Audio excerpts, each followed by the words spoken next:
The billionaire took his model date to a yacht party, then saw his black ex with a tech CEO. A story about power, pride, and the price of choosing success over love. The champagne flute trembled in Donald Gilbert's hand as he stood on the deck of the 200-foot superyacht Fortune's Edge, watching his entire world collapse in real time. The crystal nearly slipped from his fingers that had signed billion-dollar deals without a single tremor, as he stared across the moonlit Mediterranean at something that shouldn't exist. Kiara. His Kiara. Except she wasn't his anymore. She stood 30 feet away on the main deck, her deep brown skin glowing like burnished gold under the yacht's ambient lighting, wearing a stunning emerald dress that hugged every curve he'd once worshipped. Her natural hair fell in perfect coils past her shoulders, and when she threw her head back and laughed, that musical sound that used to make his chest tight with pure joy, Donald felt something inside him shatter like expensive porcelain hitting marble. But it wasn't just seeing her that made his blood freeze. It was the man beside her. Prince Eden. Tech billionaire. Forbes cover story. The man whose revolutionary AI platform had just secured a $50 billion valuation. The man who was looking at Kiara the way Donald used to look at her. The way he'd forgotten how to look at her. Baby, you're gripping that glass like you're trying to crush diamonds, purred Ivy Castellanos, the Brazilian supermodel draped against his arm like a designer accessory. Her accent was honey smooth, her body magazine perfect, her smile practiced to perfection. Everything Kiara wasn't. Everything Donald had convinced himself he wanted instead. Hello, beautiful souls. I hope you're settling in comfortably wherever you're watching this unfold. Maybe you're curled up on your couch, maybe you're listening during your commute, or perhaps you're stealing a moment during your lunch break. How are you doing today? Life treating you well? And hey, if you haven't already, make sure to hit that subscribe button because trust me, you're going to want to follow this journey to the very end. Donald forced his grip to relax, but his eyes stayed locked on the impossible scene before him. 6 months.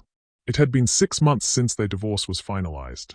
6 months since he'd told Kiara that their marriage was holding back his potential. 6 months since he'd chosen his empire over her heart. I need some air, he managed, his voice rough despite the careful control he'd spent decades perfecting. Ivy's perfectly sculpted eyebrow arched. Darling, we're on a yacht. It's literally all air. But Donald was already moving, his Italian leather shoes clicking against the polished deck as he navigated through clusters of Monaco's elite, oil heiresses, tech moguls, pharmaceutical dynasties, all of them clutching their drinks and their secrets with equal desperation. The party was a who's who of obscene wealth, the kind of gathering where casual conversations involved 9-figure acquisitions and private islands changed hands over appetizers. He'd brought Ivy to prove a point. To himself. To the world. To Kiara, if she ever saw the tabloid photos that would inevitably surface. Look how well he was doing. Look how he'd upgraded. Look how little their marriage had meant. Except now Kiara was here, radiant and laughing and apparently very much moved on, and Donald felt like a man who'd just realized he'd sold his soul for fool's gold. The yacht's owner, petroleum heiress Charlotte Du Bois, materialized beside him with the supernatural timing of the professionally wealthy. Donald, darling, I see you've spotted our surprise guests. Her smile was sharp as a blade, her French accent adding elegant venom to every word. Prince brought her as his date. Quite the stunning couple, don't you think? The words hit him like physical blows. Date. Couple. His chest constricted as he watched Prince's hand settle possessively on the small of Kiara's back. The exact spot Donald used to touch when he wanted to ground himself, to remember what mattered most. Stunning, he repeated, the word tasting like ash in his mouth. Charlotte's laugh tinkled like breaking crystal. You know, it's funny how life works, isn't it? Just when we think we've got everything figured out. She drifted away, leaving Donald alone with his champagne and his devastating realization. In trying to prove he'd moved on, he'd discovered he never had. Not even close. Across the deck, as if summoned by his tortured thoughts, Kiara's eyes found his. For a heartbeat that lasted an eternity, the space between them crackled with everything they'd shared, everything they'd lost, everything that might have been. Her expression shifted from surprise to something he couldn't quite read. Pain? Pity? Indifference? Then Prince whispered something in her ear, and she turned away, her musical laughter carrying on the salt-tinged breeze like a ghost of their former happiness. Donald Gilbert had built an empire worth $37 billion. He'd conquered markets, crushed competitors, and turned his name into a synonym for unstoppable success. But as he stood on that yacht, watching the woman he'd thrown away shine in another man's arms, He faced a truth that no amount of money could change. Some mistakes were too expensive to buy back, and some lessons could only be learned when it was already too late. What had he done? And was there any way to undo the most costly decision of his life? The weight of his $37 billion had never felt heavier as Donald retreated to the yacht's upper deck, seeking refuge from the scene below. But there was no escaping the memories that crashed over him like Mediterranean waves against the hull. 3 years ago, Kiara Reeves had been a brilliant systems analyst working for one of his tech acquisitions. Not the kind of woman who usually caught his attention. She wore sensible shoes and carried herself with quiet confidence rather than desperate ambition. She'd been in the conference room when he'd arrived to oversee the integration, her natural hair pulled back in a simple bun, her focus entirely on the holographic displays showing data flows that most people couldn't begin to understand. "The vulnerability is in the API gateway," she'd said, her voice steady and sure as she pointed to a section of code that had stumped his entire security team. "Someone's been probing for weeks, but they are patient. Methodical. This isn't some script kiddie, this is professional-grade corporate espionage." Donald had found himself leaning forward, captivated not just by her intelligence but by the way she seemed completely unimpressed by his presence. While everyone else in the room had been stealing glances at the legendary Donald Gilbert, Kiara had been entirely focused on the problem at hand. "How do you know?" he'd asked. She'd turned those dark, expressive eyes on him for the first time, and something had shifted in his chest. Something he'd thought was buried under decades of calculated relationships and strategic marriages to society connections. "Because I think like they do," she'd said simply. "You have to understand your enemy to defeat them." That had been the beginning. What followed was a courtship unlike anything in Donald's carefully orchestrated life. Kiara didn't want expensive restaurants or private jets to Paris. She wanted long walks through Central Park where they talked about everything. His fears about never being enough, her dreams of building technology that could help people instead of just generating profit. She wanted quiet evenings in her tiny Brooklyn apartment, cooking together and arguing about whether artificial intelligence would save humanity or doom it. For the first time in his adult life, Donald had felt seen. Not as a bank account or a networking opportunity or a trophy to be won, but as a man with dreams and doubts and a desperate need to matter for reasons beyond his net worth. Their wedding had been small, intimate, just their closest friends and family in her grandmother's church in Atlanta. Kiara had worn her grandmother's dress, simple white satin that made her glow with happiness. When she'd walked down that aisle, Donald had felt richer than all his billions had ever made him feel. "You sure you're ready for this life?" he'd whispered during their first dance, spinning her slowly to the sound of her grandmother's favorite gospel song. "I'm not marrying your life," she'd whispered back, her hand warm against his cheek. "I'm marrying you. The man who stays up all night worried about whether his employees can afford their children's medical bills. The man who still calls his mother every Sunday even though she drives you crazy. The man who thinks no one notices when he anonymously pays off students' lunch debts at the school near his office." Those had been golden days. Kiara had kept working, refusing his offers to set her up in some cushy consulting role. Instead, she'd started her own cybersecurity firm, building it from nothing with the same quiet determination that had first caught his attention. Donald had found himself rushing home from meetings just to hear about her day, to see the excitement in her eyes when she talked about protecting small businesses from hackers or helping nonprofits secure their donor data. But success was a demanding mistress, and Donald had always been her most devoted servant. The first crack had appeared during their second year of marriage, when the Singapore deal had required him to travel for 6 weeks. Kiara had supported him, understanding the magnitude of the opportunity. But when he'd extended the trip by another month to pursue additional acquisitions, something had shifted in her voice during their nightly calls. "I miss you," she'd said one evening, and he'd heard something fragile in those 3 words. "I miss you too, baby. Just a few more weeks, and then we'll take that vacation to Bali you wanted." But there had always been just a few more weeks. Just one more deal. Just one more acquisition that was too important to pass up. Hey, I know some of you watching might be thinking about someone special in your own life right now. Drop a comment below and tell me about the moment you knew they were the one. And if you're loving this story already, smash that subscribe button because Donald's journey is just getting started. The 3rd year had been worse. Donald's empire had reached a critical expansion phase, and every day brought new opportunities, new challenges, new reasons why he couldn't come home for dinner or couldn't make it to Kiara's company's anniversary party or couldn't be present for the small moments that apparently mattered so much to her. "I feel like I'm married to a ghost," she'd told him one evening when he'd finally made it home after midnight, finding her asleep on the couch with her laptop still open, working on code for a client who couldn't afford to hire a big firm. "I'm building something for us," he'd said, the words automatic and hollow even to his own ears. "No, Donald. You're building something for you. And that's okay. It's who you are. It's what drives you. But don't pretend it's for us when there is no us anymore. There's just you and your empire, and I'm just furniture you come home to." The fight that followed had been their worst yet, voices raised in a way that felt foreign and terrible. She'd accused him of treating their marriage like another acquisition to be managed. He'd accused her of not understanding the pressure he was under, the responsibility he carried for thousands of employees and shareholders. "I understood the pressure," she'd shot back, tears streaming down her face. "What I didn't understand was that you'd forgotten why any of it was supposed to matter in the first place." They'd tried counseling, but Donald had approached it like another business problem to be solved with the right strategy and sufficient resources. He'd hired the best therapist money could buy, scheduled sessions around his meetings, and grown frustrated when their marriage couldn't be fixed with the same decisive action that worked in boardrooms.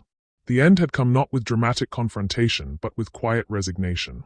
Kiara had stopped fighting for his attention, stopped asking him to prioritize their relationship, stopped believing that love could compete with ambition in Donald's carefully ordered world. "I can't do this anymore," she'd said on a Tuesday morning that had started like any other, her voice calm and tired as she'd sat across from him at their kitchen island, hands wrapped around a cup of coffee he'd barely noticed her making. "Can't do what?" "Love someone who's already married to his empire." The divorce had been swift and civilized, handled by expensive lawyers who'd treated their broken marriage like any other asset to be divided.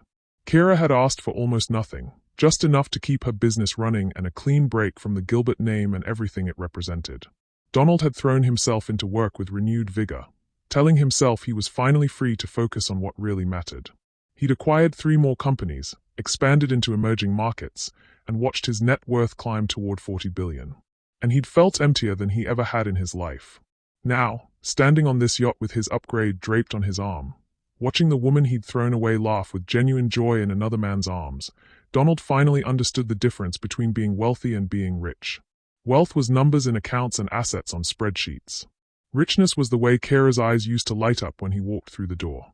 And he had traded the latter for the former, convinced himself it was a smart business decision. The sound of heels on the deck announced Ivy's arrival. "There you are, darling. People are starting to ask where the famous Donald Gilbert has disappeared to." Her hand slid possessively around his arm, her smile bright and practiced. "Come on, let's go be fabulous together." As they descended back toward the party, Donald caught another glimpse of Kiara and Prince. They were deep in conversation with a small group, and even from a distance, he could see the way she gestured with passionate intensity when she talked about something she cared about. The way she used to talk to him, back when he'd been present enough to listen. The question that had haunted him for 6 months crystallized into painful clarity. Had he lost the love of his life for an empire that would never love him back? The collision was inevitable. Donald had spent the better part of an hour trying to navigate the yacht's social landscape while avoiding the gravitational pull of Kiara's presence. But Charlotte Dubois had other plans. Their hostess appeared at his elbow during a conversation about rare earth mineral investments, her smile sharp with mischief. "Donald, darling, you simply must meet our other tech revolutionary," she announced, her voice carrying just far enough to turn heads. "Prince Eden has been absolutely fascinating us with stories about his AI breakthrough." Before Donald could manufacture an excuse, Charlotte was already steering him through the crowd with the determination of a woman accustomed to orchestrating exactly the kind of social theater that made her parties legendary. Prince Eden stood near the yacht's main bar, and up close, Donald could see why Kiara might be drawn to him. He was tall, lean, with the kind of quiet confidence that came from building something revolutionary rather than simply acquiring what others had built. His dark skin had the healthy glow of someone who actually took time for himself, and when he smiled, which he was doing now, at something Kiara had just whispered in his ear, it reached his eyes in a way Donald had forgotten was possible. "Prince, I'd like you to meet Donald Gilbert," Charlotte announced with theatrical grandeur. "I believe you two have some mutual interests." The handshake was firm, professional, giving nothing away. But Donald caught the slight tightening around Prince's eyes, the barely perceptible shift in his posture. He knew exactly who Donald was. More importantly, he knew exactly what Donald had been to the woman standing beside him. "Mr. Gilbert," Prince said, his voice carrying the slight accent that spoke of elite education and international upbringing. "I've followed your work for years. Your acquisition strategy is legendary." The words were polite, but Donald heard the subtext. "I know what you acquire. And I know what you discard. And I've been reading about your AI platform," Donald replied smoothly, falling back on decades of boardroom diplomacy. "Quite impressive. Though I have to wonder about the long-term scalability of altruistic business models." It was a subtle jab, the kind of intellectual chess move that Donald had perfected in 1,000 business negotiations. Prince's AI company was famous for its ethical guidelines, its commitment to beneficial technology over pure profit maximization. "Interesting perspective," Prince replied, his smile never wavering. "Though I've found that when you build something that actually improves people's lives, scalability tends to take care of itself. Amazing how sustainability works when your success isn't dependent on extraction." The word extraction hit Donald like a physical blow. It was exactly the kind of language Kiara used to use when they'd argued about his business practices, the way his empire was built on taking value from others rather than creating it. "Gentlemen," Kiara's voice cut through the tension like silk over steel. "I'm sure our hostess didn't arrange this introduction so you could measure portfolios." She stepped slightly closer to Prince, a movement so small it would have been meaningless to anyone else. But Donald noticed the subtle shift in her body language, the way she created a united front without even thinking about it. The way she used to do with him, back when they'd faced the world as a team. "Kiara," Donald said, and heard his own voice crack slightly on her name. 6 months, and he still couldn't say it without feeling like he was confessing something. "Donald." Her tone was carefully neutral, professionally polite. The voice she might use with any stranger at a networking event. It hurt worse than anger would have. "You look," he started to say, beautiful, radiant, like everything he'd been searching for in every woman since their divorce. But the words stuck in his throat as he noticed the thin gold chain around her neck, a new piece of jewelry he didn't recognize. Simple, elegant, the kind of thoughtful gift that spoke of attention and care. "I look happy," she finished for him, and there was something in her voice, not cruelty, but a quiet strength he'd never heard before. "I am happy." The words were a stiletto between his ribs, precise and devastating. Prince's hand settled on the small of her back, that same spot Donald used to claim as his own, and Kiara leaned into the touch with unconscious ease. They moved together like people who fit, who belonged, who had found in each other something worth protecting. "We should probably rejoin our friends," Prince said, and Donald heard the dismissal in his tone. Polite but final. "Kiara was just telling me about the new security protocol she's implementing for my company. Brilliant work, as always." Of course. Of course Prince was smart enough to value Kiara's mind, her talent, her revolutionary approach to cybersecurity. Of course he was the kind of man who would be fascinated by her intelligence rather than threatened by it. "I'd love to hear about it," Donald heard himself saying, desperation making him bold. Kiara always had the most innovative approaches to complex problems. Kiara's eyebrows rose slightly. "Did I? Funny. I don't recall you ever asking about my work when it mattered." The hit was clean and brutal, delivered with surgical precision. Around them, the party continued its glittering dance of wealth and influence, but Donald felt like he was drowning in champagne and regret. "That's not fair," he said, and immediately regretted the words. They sounded petulant, defensive, exactly like the man who had always made everything about his own wounded feelings rather than acknowledging the damage he'd caused. "Fair." Kira's laugh was soft but sharp. "Donald, you missed our 3rd anniversary dinner because of a conference call about a hotel chain acquisition in Dubai. When I asked you about it later, you told me it was just businesses and that I should understand the stakes involved. But my work was always just a cute hobby you tolerated when it didn't interfere with your empire building." Prince's expression had shifted, and Donald saw something dangerous flicker in the other man's eyes. The protective instinct of someone who clearly treasured what Donald had thrown away. "Perhaps we should," Prince began, but Kiara placed a gentle hand on his arm. "It's okay," she said softly. "Ancient history." But it wasn't ancient history. Not for Donald. Standing there, watching the woman he'd loved with casual cruelty rebuild herself into someone radiant and strong and completely beyond his reach, he felt the full weight of every choice he'd made in the last 3 years.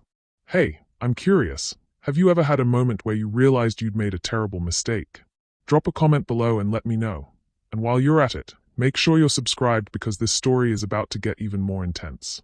"Actually," Donald found himself saying, his voice rough with something that might have been desperation. "I'd like to apologize. For not asking. For not seeing. For not being the man you deserved." Kiara went very still. Prince's hand tightened protectively on her back. The space between them crackled with old pain and fresh possibility. "Donald," she started to say. But her words were cut off by a sudden commotion from the yacht's main deck. Shouts, running footsteps, the sound of expensive crystal hitting the floor.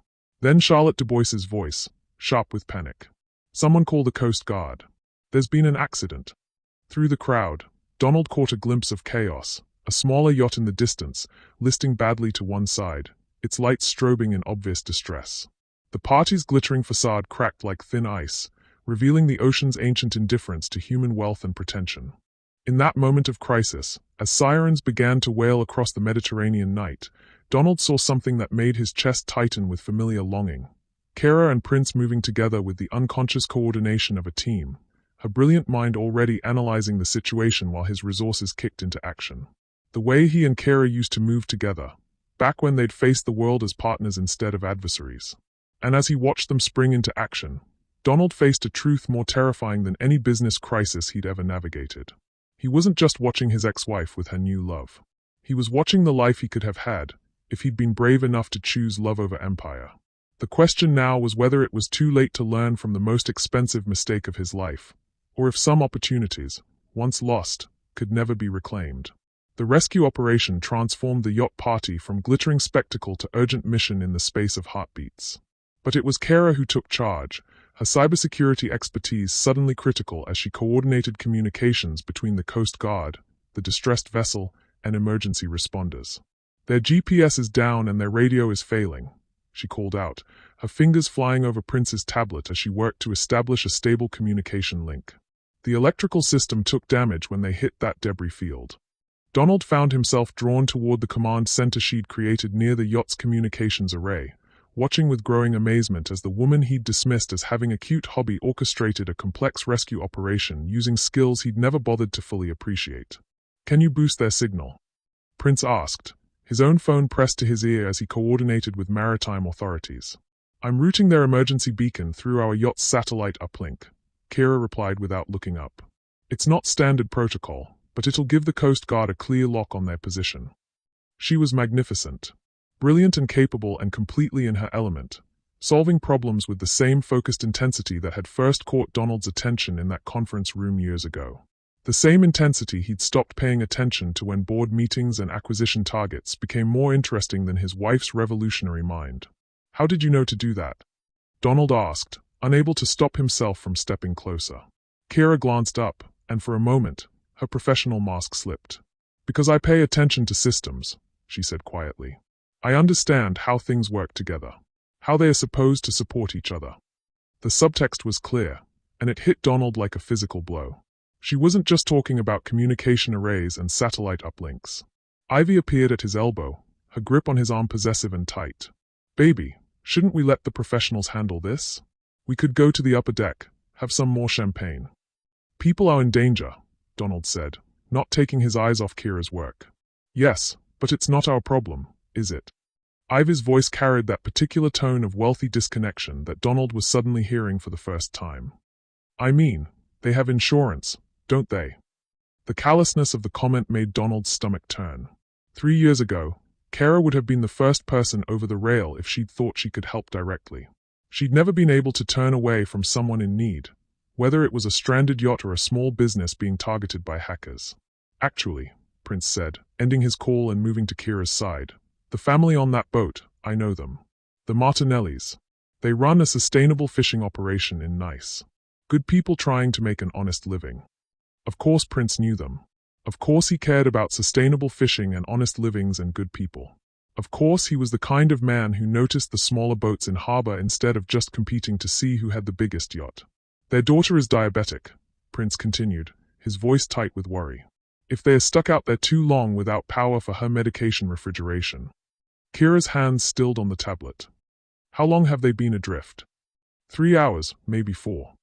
"That's cutting it close." Kiara's fingers resumed their rapid work, but Donald could see the tension in her shoulders, the way she bit her lower lip when she was trying to solve an impossible problem. Habits he'd memoized during their marriage, details he'd forgotten until this moment of crisis. What can we do? Donald found himself asking. Both Kiara and Prince looked at him with surprise. Fair enough. The Donald Gilbert they knew had never been the kind of man to ask how he could help strangers in distress. We need a boat fast enough to reach them before the Coast Guard, Kiara said. Someone needs to get emergency medication to that little girl. I have a speedboat, Charlotte offered, but even as she spoke, they could see the problem. The Mediterranean was rough tonight, whitecaps visible even from the safety of the large yacht. Charlotte's racing boat was built for calm seas and showing off, not emergency rescue operations in difficult conditions. Too dangerous, Prince said immediately. We'd need someone with serious maritime experience to handle those seas.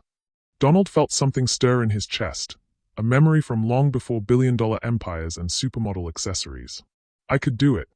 The statement hung in the salt air like a challenge. Kiara stared at him, her expression unreadable. Donald, she said slowly, you haven't been on a boat in years. I grew up on boats, he replied, and it was true. Before the money, before the empire, before he'd forgotten who he used to be, Donald Gilbert had been a kid from Maine whose father had made a living lobstering the cold Atlantic waters. He'd learned to read weather and water before he'd learned to read financial statements. That was a long time ago, Kiara said softly. Some things you don't forget. It was Prince who made the decision. If you're serious, we need to move now. Every minute counts. The next 20 minutes were a blur of preparation and controlled urgency. Donald found himself working alongside the man his ex-wife was dating, their shared focus on the mission temporarily overriding the personal tensions between them. Prince gathered medical supplies while Donald checked the speedboat's engine and navigation systems. Kiara coordinated with emergency services and loaded communication equipment that would let them stay in contact with the rescue effort. You don't have to do this, she said quietly as Donald made final preparations for launch. He looked up from the boat's GPS system to find her standing close enough that he could smell her familiar perfume, something light and floral that she'd worn since college. For a moment, they were alone in the bubble of crisis preparation, the party noise fading to background static. Yes, I do, he said simply. Why? It was a loaded question, carrying the weight of their entire shared history. Why now? Why this? Why couldn't he have cared about people when it mattered for their marriage? Because it's the right thing to do, Donald said. Because someone needs help, and I can provide it. Because. He hesitated, then pushed forward with painful honesty. Because it's what you would do. What you always did. And maybe it's time I remembered what that felt like. Something shifted in Kiara's expression. Not forgiveness, it was too soon and he'd hurt her too deeply for that. But something softer than the professional politeness she'd been maintaining all evening. Be careful out there, she said. Those seas are rougher than they look. I will. Donald. She paused, seeming to wrestle with words. The man I fell in love with, he would have done this. Without hesitation. I'd forgotten that version of you existed. Before he could respond, Prince appeared with the medical supplies and emergency beacon. Ready? Donald nodded, but as he prepared to cast off, he caught sight of Ivy standing at the yacht's rail. Her expression was a mixture of disbelief and disgust, as if she couldn't understand why her billionaire date was risking his life for people he'd never met. The contrast with Kiara, who was double-checking his emergency supplies and programming backup communication frequencies, couldn't have been more stark. Bring them home safe, Kiara called as the speedboat's engine roared to life. Donald looked back at her one last time, standing there in her emerald dress with the moonlight in her hair and worry in her dark eyes. For a moment, time folded, and she was his wife again, the woman who'd believed in the better version of himself even when he'd stopped believing in it. Then he was racing across dark water toward a family in distress, finally remembering what it felt like to be the kind of man worth loving. Behind him, the yacht's lights faded into the Mediterranean night. Ahead, guided by Kiara's technical expertise and Prince's compassion, he chased the chance to be someone worthy of the life he'd thrown away. But as the speedboat cut through increasingly rough seas, Donald couldn't shake the feeling that this rescue mission was about more than just the Martinelli family. It was about discovering whether the man Kiara had once loved still existed somewhere beneath the empire he'd built, and whether it was too late to let that man surface again. The rescue operation succeeded, but it nearly cost Donald his life. By the time he'd reached the Martinelli's disabled yacht, the Mediterranean had turned violent, 8-foot swells making the transfer of medical supplies a nightmare of timing and courage. The Italian family, father, mother, and 12-year-old diabetic daughter, had been adrift for 6 hours, their emergency power failing and young Sophia's insulin running dangerously warm. Donald had fought 20-foot seas that reminded him viscerally of his childhood in Maine, when winter storms had turned familiar waters into liquid mountains. He'd forgotten the physical poetry of reading waves, the split-second decisions that meant the difference between safe passage and catastrophic collision. His billion-dollar empire meant nothing to the ocean's ancient indifference. But he'd gotten the medicine to Sophia, coordinated with the Coast Guard for safe tow, and somehow made it back to the yacht as dawn painted the Mediterranean sky in shades of gold and pink.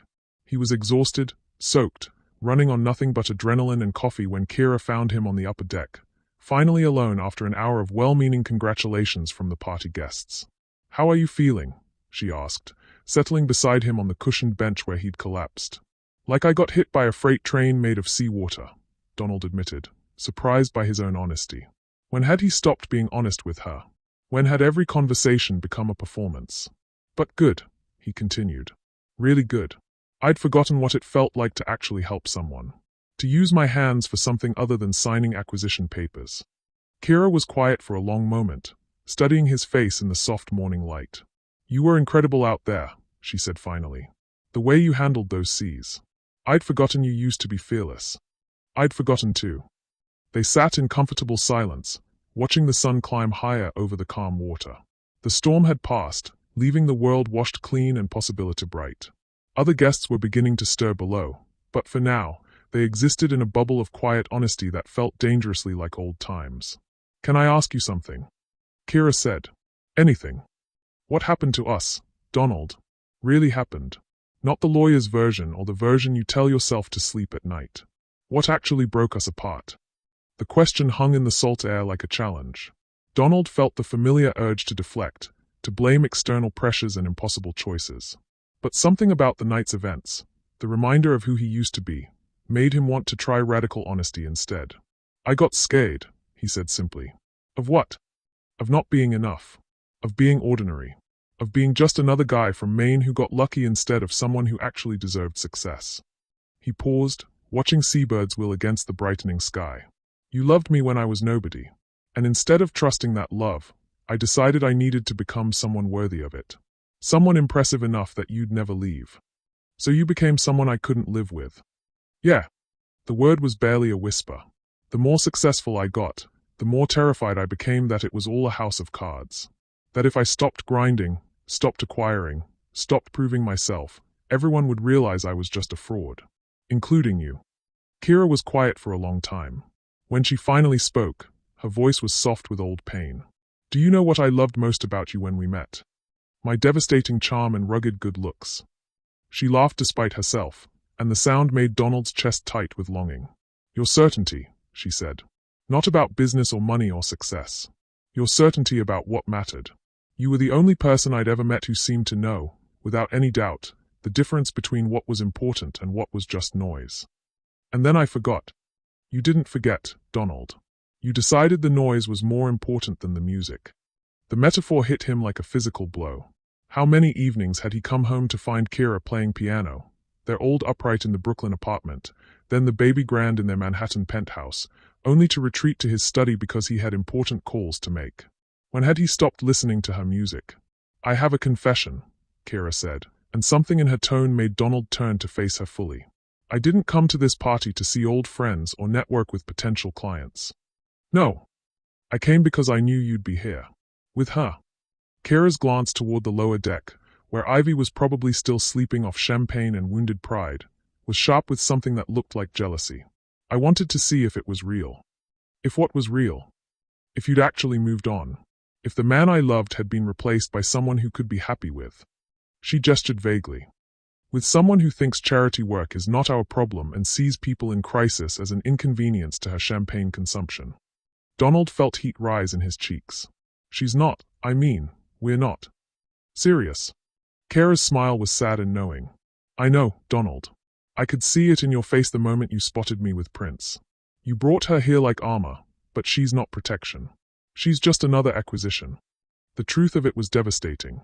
Donald had been telling himself that Ivy represented his successful transition to post-marriage life, but Kiara was right. The Brazilian supermodel was just another trophy, another way of keeping score in a game that had stopped making sense years ago. What about you and Prince? Donald asked, though he wasn't sure he wanted to hear the answer. What about us? Is it real? Kiara was quiet for so long that Donald thought she wasn't going to answer. When she finally spoke, her voice carried a complexity he couldn't quite parse. Prince is a good man, she said carefully. He's brilliant and kind, and he sees me. Really sees me. My work, my dreams, my potential. He supports my business, challenges my thinking, makes me laugh. She paused. He's everything I thought I wanted. But I don't love him. The words came out in a rush, as if she'd been holding them back for months. I care about him deeply, and I respect him tremendously, and he deserves someone who can love him the way he loves me. But I don't. Because. She took a shaky breath. Because I'm still in love with my ex-husband. Even though he broke my heart into so many pieces, I'm still finding fragments in unexpected places. The confession hit Donald like lightning, illuminating everything in harsh, brilliant detail. She still loved him. After everything he'd done, everything he'd chosen over their marriage, she still loved him. Kiara, he whispered. Don't, she said quickly. Don't say anything yet. Because there's something else you need to know. Donald braced himself, but nothing could have prepared him for what came next.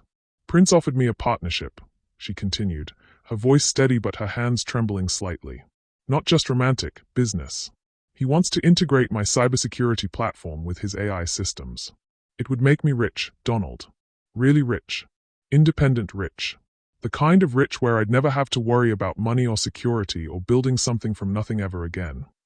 That's incredible, Kiara. You deserve that kind of success. The thing is, I'd have to move to Silicon Valley. Permanently.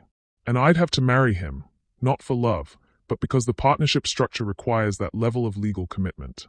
He knows I don't love him the way he loves me, but he's willing to accept that because he believes love can grow from partnership. Donald felt like he was drowning in possibility and terror. What did you tell him? I told him I needed time to think about it. That's actually why I came tonight. To see you one more time before I made my decision. To see if there was any chance that the man I fell in love with still existed somewhere under all that empire and ambition. She turned to face him fully, and Donald saw his entire future reflected in her dark eyes. And now I've seen him, she whispered. Racing across dangerous seas to save a little girl he'd never met. Working with a man he has every reason to hate because it was the right thing to do. Being brave and selfless and real in a way I'd almost convinced myself was just nostalgia and wishful thinking.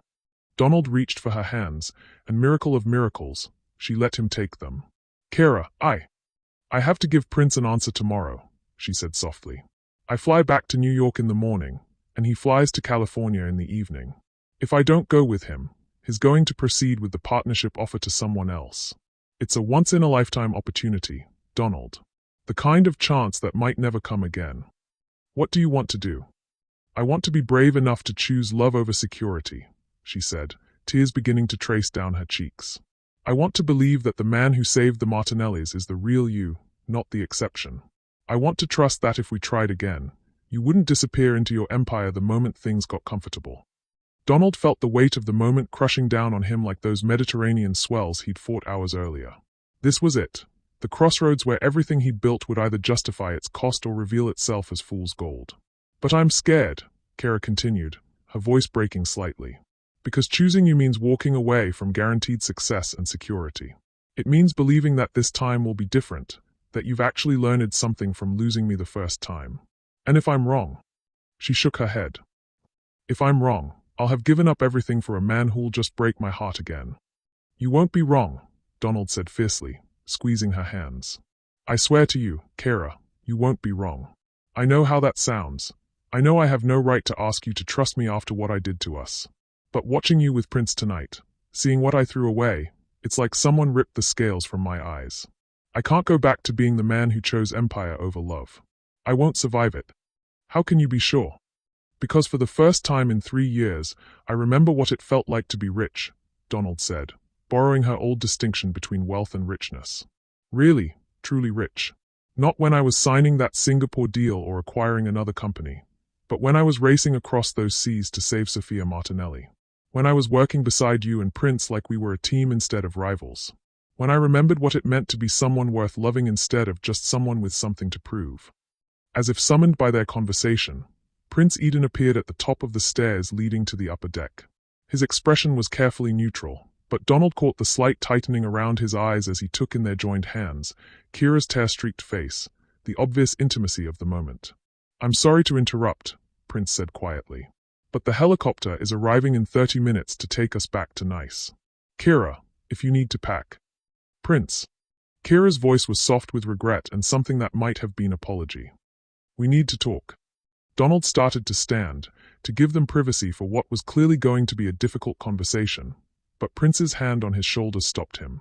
"Actually," Prince said, his voice carrying a weight that hadn't been there before, "I think all three of us need to talk. Because there's something neither of you knows yet." Donald and Kiara exchanged glances, both sensing the shift in the morning's emotional weather. Prince moved to the deck's railing, his back to them as he spoke. "I've been watching you two all night, and I've been lying to myself about what I was seeing. Telling myself it was just old history, unresolved tension, the normal discomfort of encountering an ex-spouse at a social function." He turned back to face them, and Donald saw something he'd never expected in the other man's eyes: defeat. "But watching Donald risk his life for strangers last night, seeing the way you looked at him when he came back safely, I realized something I should have acknowledged months ago." Prince's smile was sad but genuine. "I'm not competing with your ex-husband, Kiara. I'm competing with the love of your life. And that's not a competition anyone can win." "Prince, you don't understand," Kiara started. "I understand perfectly," Prince said gently. "I understand that you care about me, respect me, enjoy my company. I understand that we work well together professionally and that marriage to me would give you everything you think you want. But I also understand that when you look at him, you see home. And when you look at me, you see a very pleasant alternative to home." The accuracy of the observation was brutal in its kindness. Donald found himself respecting Prince Eden more in that moment than he'd respected any rival in decades of cutthroat business. "I'm withdrawing my partnership offer," Prince continued. "Not out of spite or wounded pride, but because I care about you too much to let you settle for safety when you could have love. Real, complicated, difficult, transformative love." "Prince, no," Kiara whispered. "You can't do that. This is your business, your dream." "My dream was building something revolutionary with someone I loved," Prince said simply. "But half of that equation was always an illusion. I loved you, yes, but you loved him. And I'm not interested in building an empire on the foundation of someone else's compromise." He moved toward the stairs, then paused, looking directly at Donald. "Don't make me regret this decision," he said quietly. "She's extraordinary, and she deserves a man who recognizes that every single day. Not just in moments of crisis or clarity, but in the ordinary Tuesday evenings when there's nothing dramatic happening and love is just a choice you make over and over again." "I know," Donald said. "I won't forget again." "See that you don't," Prince replied. "Because if you hurt her again, I'll make it my personal mission to destroy every business deal you touch for the rest of your life. And I have the resources to do it." The threat was delivered with such calm certainty that Donald had no doubt it was completely genuine. Prince Eden might be stepping aside gracefully, but he was also making it clear that this was Kiara's last chance to choose Donald, and Donald's last chance to choose her. Then Prince was gone, his footsteps echoing down the stairs as he went to collect his things and arrange alternative transportation back to the mainland. Kiara and Donald sat in stunned silence, the morning sun now fully risen, painting the calm Mediterranean in shades of gold and possibility. "He just walked away from me," Kiara said wonderingly. "A brilliant, successful, kind man just walked away because he could see I was in love with someone else." "Someone else who spent 3 years taking you for granted," Donald said, the self-recrimination harsh in his voice. "Yes," she agreed simply. "But also someone else who remembered how to be a hero when it mattered. Someone else who's sitting here promising to choose love over empire, even though empire has been his entire identity for the last decade." Donald took her face in his hands, marveling at the familiar geography of her cheekbones, the way her eyelashes caught the morning light, the soft skin he'd memorized during their marriage and mourned during their divorce. "I choose you," he said simply. "Over every acquisition, every merger, every opportunity that would take me away from you. I choose you, Kiara. Not because you're convenient or because you make me look good or because you fit into my plans. I choose you because loving you is the only thing that's ever made me feel like the man I was meant to be." When she kissed him, It tasted like salt air and second chances, like the memory of everything they'd been and the promise of everything they could become. But even as Donald lost himself in the miracle of holding his wife, ex-wife, but maybe not for much longer, again, a small part of his mind registered the sound of helicopter rotors in the distance. Their moment of revelation was ending. Soon, they'd have to return to the real world, where second chances required more than just love. They required the kind of sustained, daily commitment that had defeated them the first time. The question was whether the man who'd risked his life for the Martinellis could also risk his empire for love. And whether, this time, that would be enough. The helicopter ride back to Nice should have been a triumph. Donald and Kiara reunited, Prince graciously stepping aside, love conquering the obstacles that had seemed insurmountable just hours earlier. Instead, it became the beginning of their darkest hour. It started with the phone calls.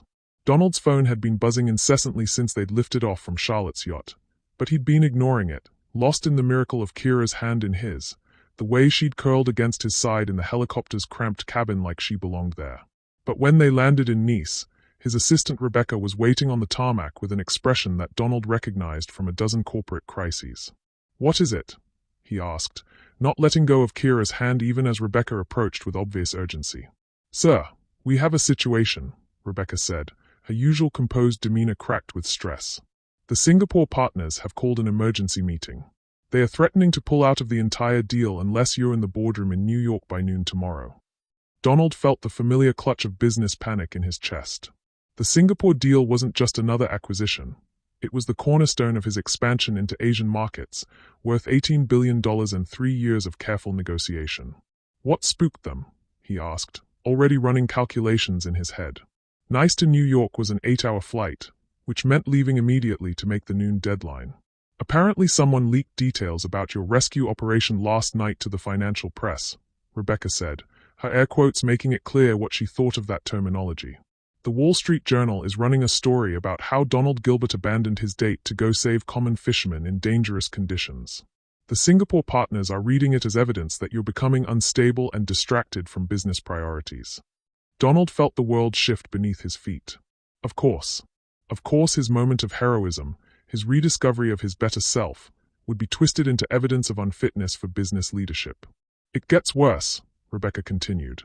"Ivy gave an interview to Page 6. She's claiming you humiliated her at the party, abandoned her for your ex-wife, and showed concerning disregard for safety and propriety. She's calling it erratic behavior and suggesting you might be having some kind of breakdown." Beside him, Donald felt Kiara tense. He looked down to see her face going pale as she processed the implications. "How bad is it?" Kiara asked quietly. "Bad," Rebecca admitted. "The Singapore deal was already on shaky ground because of the regulatory challenges in Hong Kong. This gives them the excuse they've been looking for to walk away clean. If they pull out, it could trigger a domino effect. Other international partners might start questioning Mr. Gilbert's reliability." Donald's mind was racing through scenarios, each one worse than the last. His empire wasn't just built on assets. It was built on reputation, on the perception of Donald Gilbert as an unstoppable force of business nature. If that perception cracked, "I have to go," he said, the words feeling like glass in his throat. "I have to get to New York, fix this, shore up the partnerships before." "No." Kiara's voice was quiet but steel strong. She pulled her hand from his, stepping back with an expression he knew too well, the look of a woman watching history repeat itself. "Kiara, you don't understand. This isn't just about money. If the Singapore deal collapses, it could trigger a cascade failure. Thousands of jobs, pension funds invested in my companies, suppliers who depend on." "I understand perfectly," she said, and Donald heard the old pain creeping back into her voice. "I understand that we're right back where we started. Empire trumps everything else. Empire trumps love, trumps promises, trumps the man you swore you'd become just 3 hours ago. That's not fair. This is a crisis. Our marriage was a crisis." The words exploded from her with 3 years' worth of suppressed fury. "Our relationship was bleeding to death, and you treated it like a minor scheduling inconvenience compared to your precious deals and acquisitions." Around them, the private airport buzzed with activity, but Donald felt like they were alone in a bubble of devastation. Other travelers moved past with their own urgent destinations, their own important business, but all he could see was the way Kiara's face was closing off, the way she was rebuilding her walls in real time. "Please," he said desperately. Come with me. We'll handle this together. And then? And then what, Donald? Then there will be another crisis, another deal, another reason why your empire needs you more than I do. She laughed, but there was no humor in it. I've been down this road. I know every mile marker. Rebecca was shifting uncomfortably, clearly aware that she was witnessing something intensely private and painful. But she was also checking her watch, calculating flight times and boardroom schedules with the ruthless efficiency that had made her indispensable to Donald's operation. Sir, she said carefully, the jet is fueled and ready. If we leave in the next 10 minutes, we can still make New York with an hour to spare for prep. Donald looked between his assistant, representing everything he'd built, everything he thought he was, and Kiara, representing everything he'd lost and everything he could still save. Go, Kiara said softly, and the resignation in her voice was worse than anger would have been. Go save your empire, Donald. It's what you do. It's who you are. I'm not the same man who. Aren't you? She challenged. Because from where I'm standing, you look exactly the same. Faced with a choice between love and business, between the person you want to be and the person you've always been, you're choosing exactly what you chose before. Donald felt panic rising in his chest, not the familiar panic of potential business losses, but something deeper and more terrifying. The panic of watching his last chance at happiness walk away. If I don't go, he said desperately, if I let this deal collapse, I lose everything. Not just money, Kiara. Everything I've built, everything I've worked for. And if you do go, she replied, tears beginning to trace down her cheeks again, you lose me. Again. For good this time. The ultimatum hung in the salt-tinged airport air like a sword over his head. Choose the empire or choose the woman. Choose the identity he'd spent decades building or choose the man he'd been for one shining moment last night on dangerous seas. There has to be another way, Donald said, but even as he spoke the words, he could see the answer in Kiara's eyes. There was another way, she said gently. 3 years ago, there were a dozen other ways. But you've used up all your other ways, Donald. This is it. This is your moment to prove that love matters more than empire. Not next week, not after you fix this one last crisis. Now. Rebecca cleared her throat apologetically. Sir, I really need a decision. The Singapore partners are already in emergency session. Every minute we delay. I know, Donald snapped, then immediately regretted his tone. None of this was Rebecca's fault.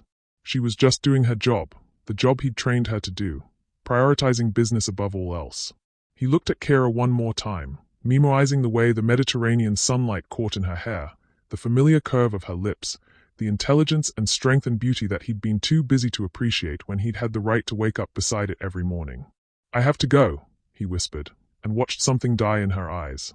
I know you do, she replied. Because that's who you are. And I finally understand that you're never going to change. She turned to walk away, and Donald felt his entire world fracturing like thin ice under pressure. Kiara, wait. She paused without turning around.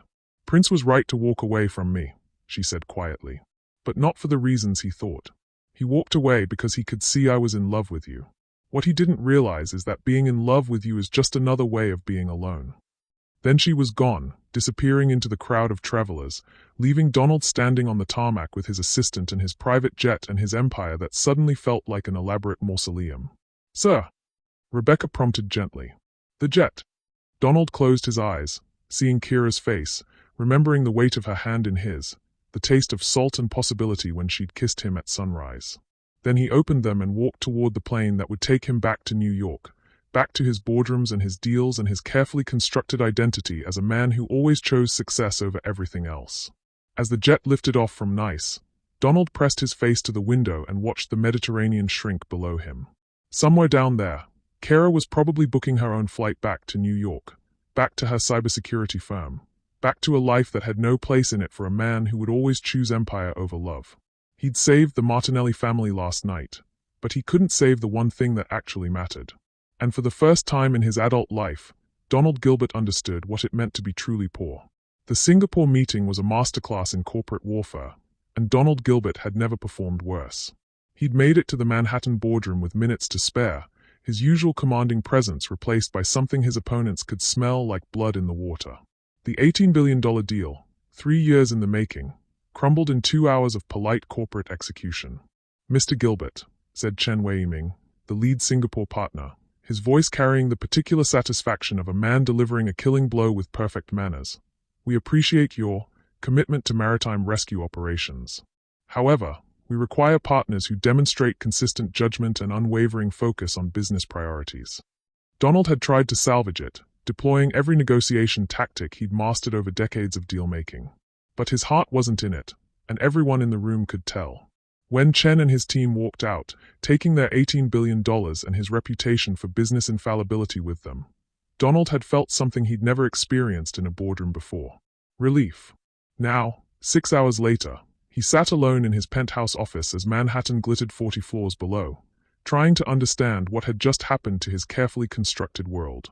The financial press was already calling it Gilbert's folly, the story of how a rescue operation had cost him the biggest deal of his career. His stock was down 12% in after-hours trading. His board of directors had called an emergency meeting for the following morning. 3 other international partnerships were reassessing their positions. By any objective measure, it was a disaster.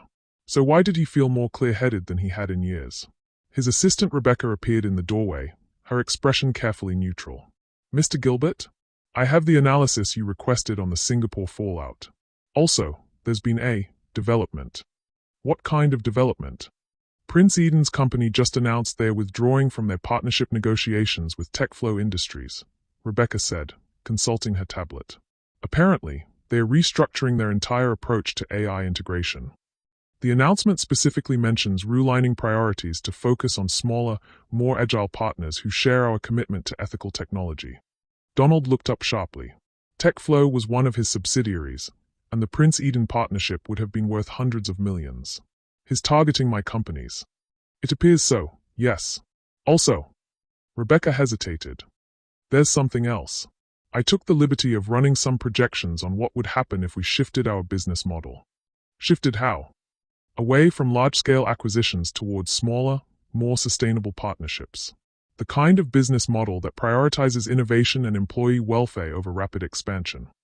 Rebecca's voice carried a note of surprise. "The numbers are actually quite interesting."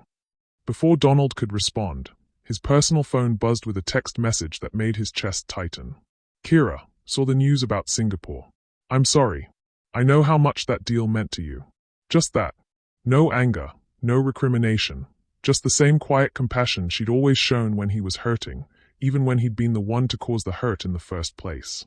He stared at the message for a long moment, then looked up at Rebecca. "Cancel tomorrow's board meeting," he said. "Sir." "Cancel it. Reschedule for next week. I need time to think." Donald stood, moving to the floor-to-ceiling windows that overlooked the city he'd spent decades trying to conquer. "Also, I want you to set up meetings with our division heads. All of them. But not here. I want to visit their offices, see their operations firsthand." "Mr. Gilbert, I'm not sure I understand." "I want to remember what we actually do," Donald said, pressing his hand against the cool glass. "Not the financial engineering or the market positioning or the shareholder value creation. I want to remember what our companies actually produce, who they employ, whose lives they touch." Rebecca made notes on her tablet, though Donald could see the confusion in her expression. In 15 years of working for him, he'd never asked to visit operational facilities unless there was a crisis to manage or efficiency to improve. "Also," Donald continued, "I want you to research something for me. Cybersecurity firms in the New York area. Small ones, particularly those founded by women or minority entrepreneurs. I want to know which ones are struggling with funding or looking for strategic partnerships." Now Rebecca's confusion was complete. "Sir, we don't typically invest in cybersecurity. It's not really aligned with our portfolio strategy." "Maybe our portfolio strategy is wrong," Donald said quietly. He spent the rest of the evening doing something he hadn't done in years, actually thinking instead of just reacting. He walked through his penthouse apartment, really seeing it for the first time in months. The expensive art that his decorator had chosen. The furniture that had never felt like home. The kitchen where he'd never cooked a meal because he was always at business dinners or working late. It was a monument to success and a mausoleum for a life. Around midnight, his phone rang. Prince Eden's name appeared on the screen, and Donald found himself answering before he could think better of it. "Congratulations," Prince said without preamble. "I heard about Singapore.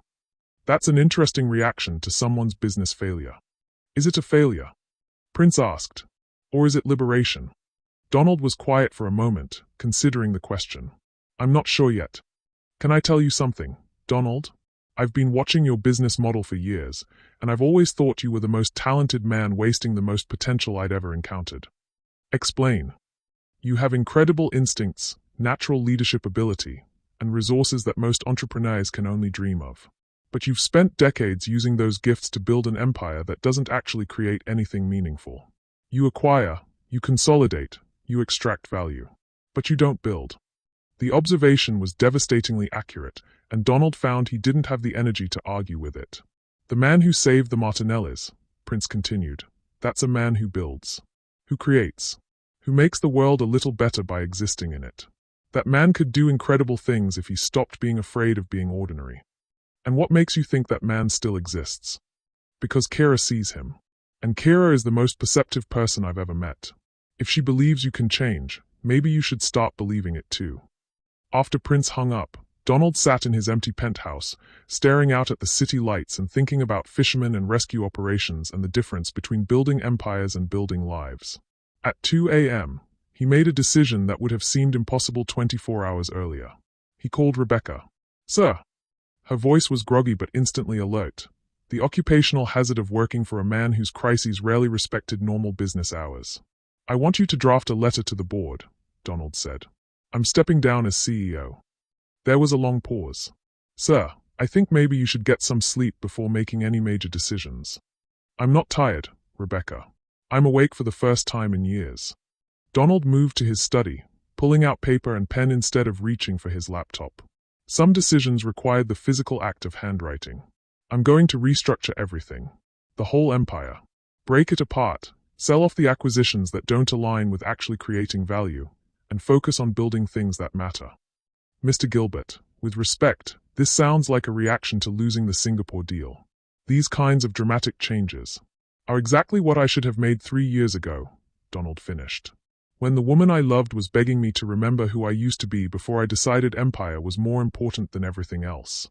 He spent the rest of the night writing, letters to his board, plans for restructuring, lists of companies that would be better served by different ownership. But most importantly, he wrote a letter to Kiara. Not an email or a text, but an actual handwritten letter on real paper, the kind of romantic gesture she used to love before he'd become too busy for romance. Kiara, you were right about everything. The empire I built to prove I was worthy of you was the very thing that made me unworthy of you. I chose safety over love, image over truth, acquisition over creation.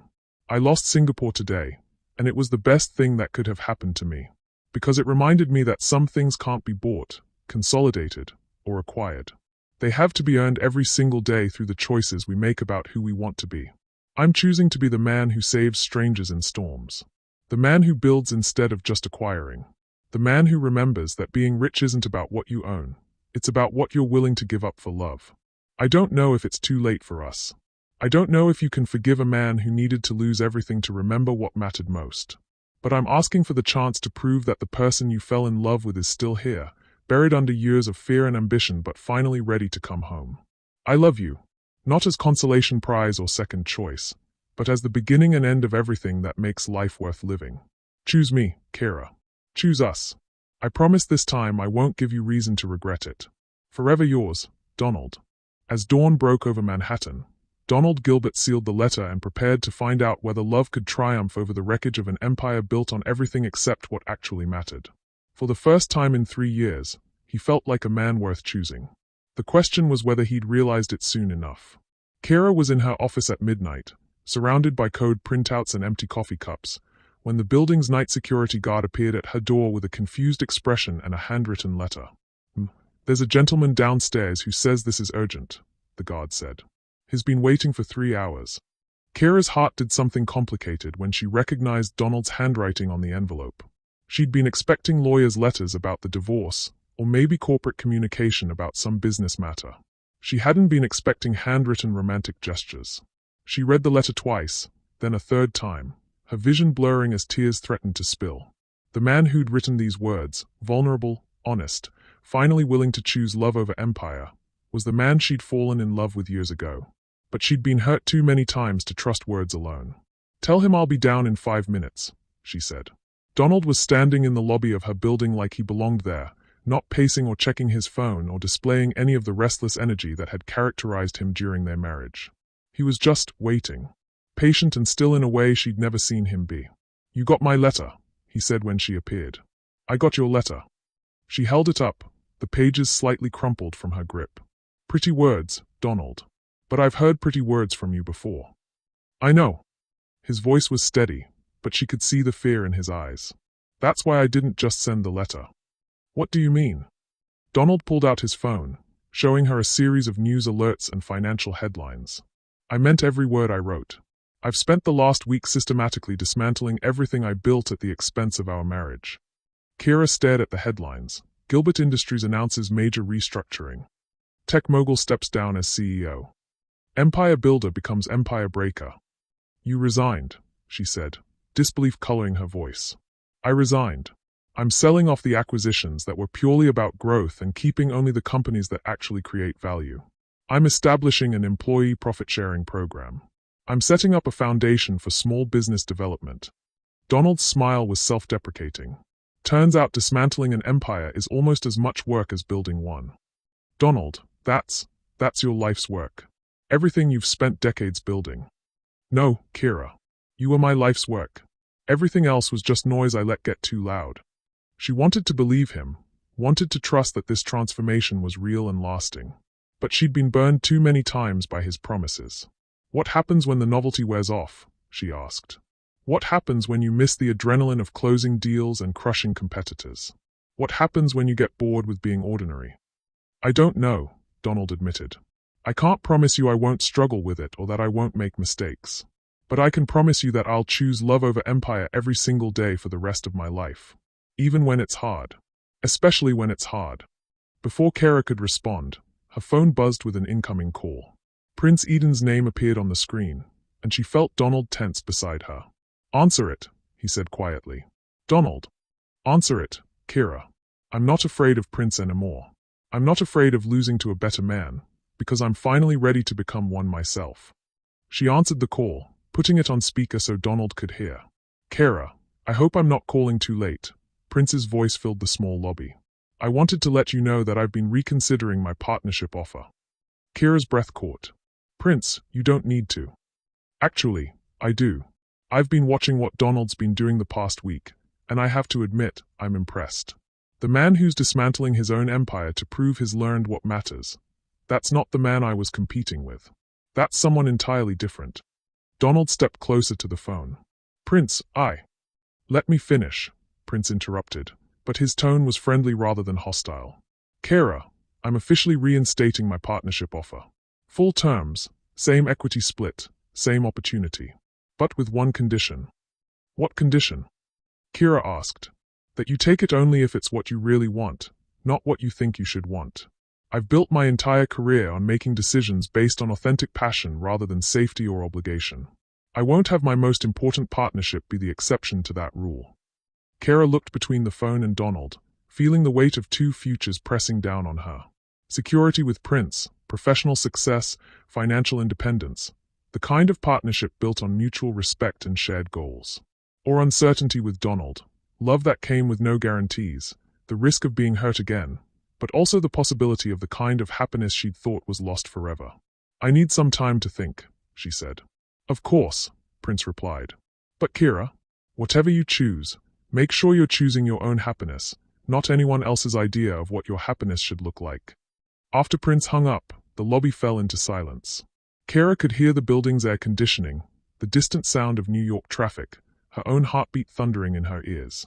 "He's offering you everything," Donald said quietly. "Security, success, partnership with one of the most brilliant minds in technology. I can't compete with that." "Can't you?" "Not with logic. Not with practical considerations or sensible life planning." Donald took a step closer. "All I can offer you is love. Complicated, imperfect, sometimes difficult love. The kind that requires faith rather than guarantees."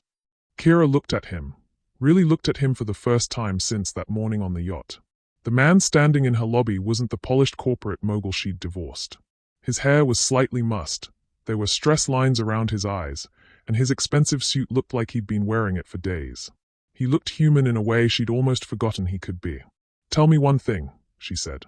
In all the years we were married, in all the times you chose work over us, was there ever a moment when you actually asked yourself what I wanted? What would make me happy? Donald was quiet for a long moment, his expression pained. No, he admitted. I told myself I was working for us, but I never actually asked you if that's what you wanted. I just assumed that success would make everything else fall into place. And what do you think I want now? I think you want to feel seen.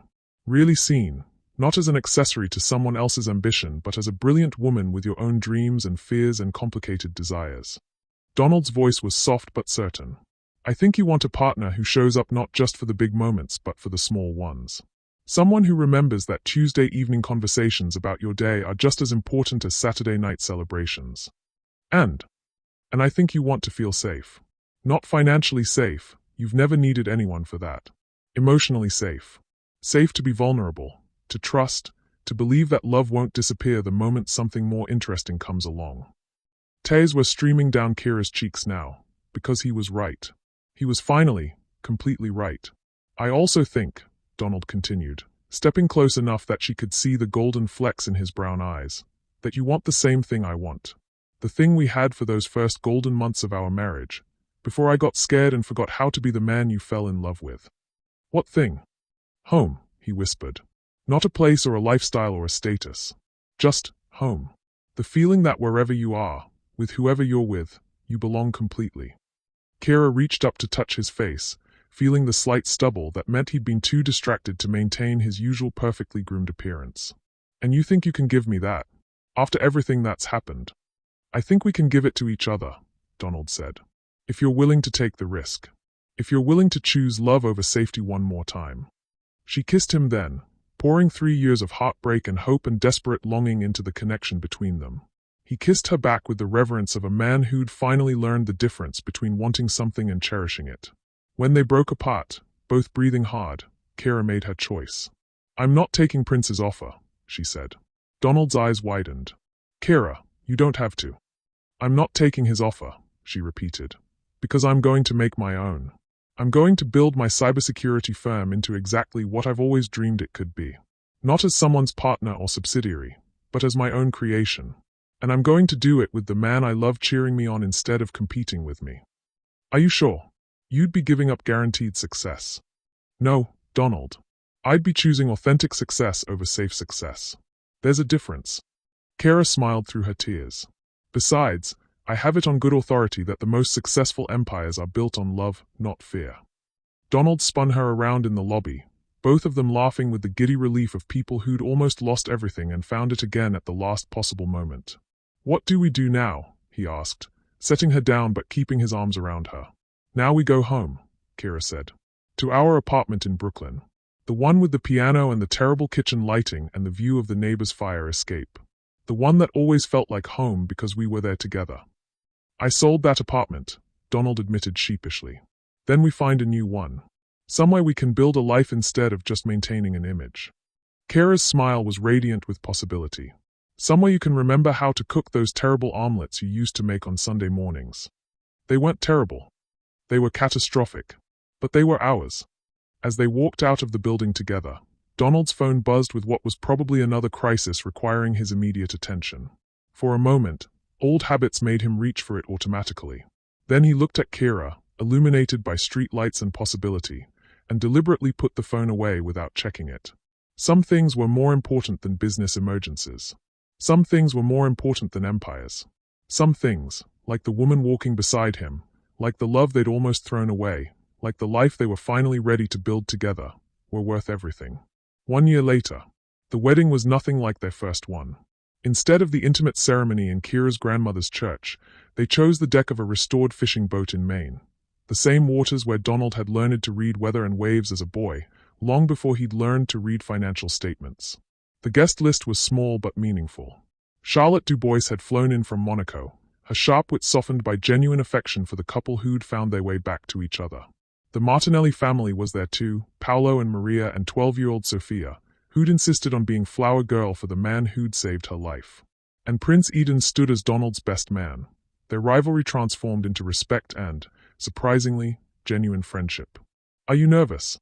Prince asked as they watched guests take their seats on the boat's deck. Terrified, Donald admitted. But not about marrying her. About being worthy of her every single day for the rest of our lives. Good, Prince said with a smile. The moment you stop being terrified of losing her is the moment you start taking her for granted again. The ceremony itself was officiated by Captain Murphy, the old fisherman who'd taught Donald to sail 30 years earlier. His words were simple and true. Love ain't a feeling, it's a choice. You choose it when it's easy, you choose it when it's hard, and you especially choose it when you don't feel like choosing it. When Kiara walked down the makeshift aisle, wearing a simple white dress and her grandmother's pearl necklace, Donald felt the same breathless wonder he'd experienced the first time he'd seen her, but deeper now, tempered by loss and sharpened by gratitude. Her cybersecurity firm had tripled in size over the past year, specializing in protecting small businesses and nonprofits from increasingly sophisticated attacks. She'd been featured on the cover of Tech Weekly as the ethical hacker changing the game, and 3 universities had offered her guest professorships. Donald had found his own path back to meaningful work. The foundation he'd established was funding technology education in underserved communities, and he'd returned to his main roots by investing in sustainable fishing operations and coastal preservation. His net worth was a fraction of what it had been at its peak, but his sense of purpose had never been stronger. The first time we did this, Kiara said during her vows, I promised to love you for richer or poorer. I had no idea how poor we'd have to become to remember what rich actually meant. The first time we did this, Donald replied, I thought love was something you earned through achievement. I didn't understand it was something you chose through action. Every morning, every decision, every moment when the world tries to convince you that something else matters more. They exchanged rings, simple bands they'd chosen together, nothing like the elaborate diamond set that had been more about making a statement than making a promise. When Captain Murphy pronounced them husband and wife, Donald kissed Kiara with the passionate gratitude of a man who'd been given a second chance at the only thing that actually mattered. The reception was held on the dock, with lobster rolls and local beer instead of champagne and caviar. Sophia Martinelli played violin while the adults danced on the wooden pier, their celebrations simple and joyful and completely authentic. Any regrets? Kiara asked as they swayed to the music, her head on Donald's shoulder. About what? Giving up the empire. The deals, the acquisitions, the thrill of corporate conquest. Donald was quiet for a moment, considering the question honestly. I miss the adrenaline sometimes, he admitted. The rush of closing a major deal or outmaneuvering a competitor. But I don't miss the emptiness that came after. The way nothing was ever enough, no victory was ever satisfying. And now I get my adrenaline from watching you solve impossible security problems. From seeing kids in our education program land their first tech jobs. From simple Tuesday evenings when we cook dinner together and argue about whether artificial intelligence will save humanity or doom it. Kiara laughed, the sound mixing with the music and the gentle sound of waves against the dock. We still haven't settled that argument. We have the rest of our lives to figure it out. As the evening wound down, Prince approached them with a champagne glass and a smile that held no trace of the sadness that had marked their last meeting on Charlotte's yacht. A toast, he said, raising his glass. To second chances, to choosing love over logic, and to the most expensive lesson in corporate history. The Singapore deal? Donald asked. No, Prince replied. Learning that the only acquisition that matters is acquiring the wisdom to know what you already have. They clinked glasses as fireworks began to bloom over the harbor. Not the elaborate displays of wealth Donald used to commission for business events, but simple sparklers held by their friends and family, creating temporary magic in the main twilight. Later that night, in the small seaside inn where they were spending their wedding night, Kiara curled against Donald's side with the easy intimacy of people who'd found their way home. What are you thinking about? She asked. The yacht party, Donald said. How watching you with Prince made me realize I'd thrown away the most precious thing in my life for an empire that would never love me back. And now I know the difference between being successful and being fulfilled. Between building an empire and building a life. Between wanting someone and cherishing them. Kiara traced patterns on his chest, her touch familiar and new all at once. We're going to have to work at this, you know. Marriage isn't a destination, it's a daily choice. And we've both proven we're capable of making terrible choices when we're scared or overwhelmed. I know, Donald said, pressing a kiss to the top of her head. But I also know that I'd rather make mistakes with you than live perfectly without you. And I finally understand that love isn't something you achieve, it's something you practice. What do you want to practice first? Donald's answer was a kiss that tasted like sea salt and new beginnings, like the promise of ordinary Tuesday evenings and extraordinary shared dreams. As they made love with the gentle sound of waves outside their window, both of them felt the profound peace that comes from finally, completely choosing the right thing. Over the next months and years, there would be challenges. Donald would sometimes struggle with the slower pace of meaningful work over rapid acquisition. Kiara would occasionally doubt whether their love could survive the pressures of building their separate careers while nurturing their shared life. But they would meet each challenge the same way they'd found their way back to each other, with honest communication, daily choice, and the bone-deep understanding that what they'd built together was worth protecting above all else. Donald never did rebuild his empire. Instead, he built something far more valuable, a marriage based on partnership rather than possession, success measured in shared laughter rather than stock prices, and wealth calculated in moments of genuine connection rather than zeros in bank accounts. And every morning when he woke up beside Kiara, watching her sleep in the early light filtering through their bedroom windows, Donald Gilbert felt richer than all his billions had ever made him feel. Because he'd finally learned the most important lesson of all. The only empire worth building is one where love is both the foundation and the goal. And that empire, built on daily choices and sustained commitment and the courage to choose each other again and again, would last far longer than any corporate dynasty ever could. Thank you for joining Donald and Kiara on their journey from empire to love, from success to fulfillment, from wealth to true richness. If this story touched your heart, please leave a comment below sharing your own thoughts about love, second chances, and what really matters in life. And don't forget to subscribe for more stories that remind us that the most valuable things in life can't be bought. They can only be chosen, daily, with courage and hope. What lesson from Donald and Kiara's story resonated most with you? Drop a comment and let me know. I love hearing from you. And if you enjoyed this emotional journey, make sure you're subscribed because there are so many more stories of love, redemption, and second chances coming your way.